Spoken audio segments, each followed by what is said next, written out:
Daily Bible reading, Zechariah chapter 11.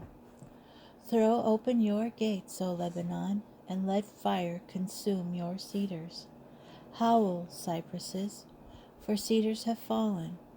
How the mighty are ravaged. Howl, you oaks of Bashan, for the stately forest is laid low. Hark, the wailing of the shepherds, for their rich pastures are ravaged. Hark, the roaring of the great beasts, for the jungle of the Jordan is ravaged. Thus said my God the Lord, tend the sheep meant for slaughter, whose buyers will slaughter them with impunity, whose seller will say, praised be the Lord, I'll get rich, and whose shepherd will not pity them.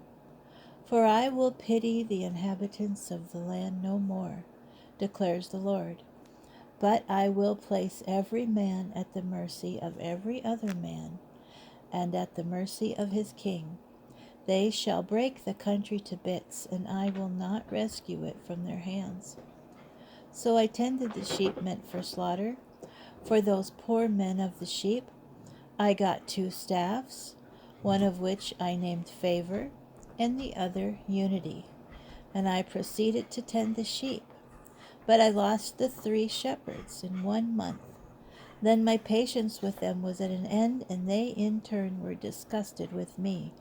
So I declared, I am not going to tend you. Let the one that is to die, die, and the one that is to get lost, and let the rest devour each other's flesh. Taking my staff Favor, I cleft it in 2, so as to annul the covenant I had made with all the peoples.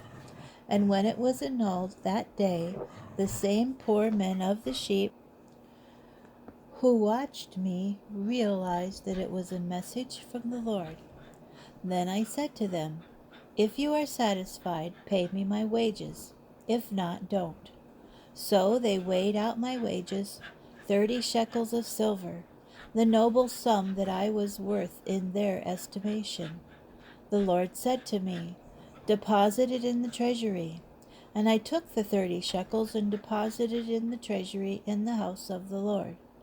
Then I cleft in 2 my second staff, Unity, in order to annul the brotherhood between Judah and Israel.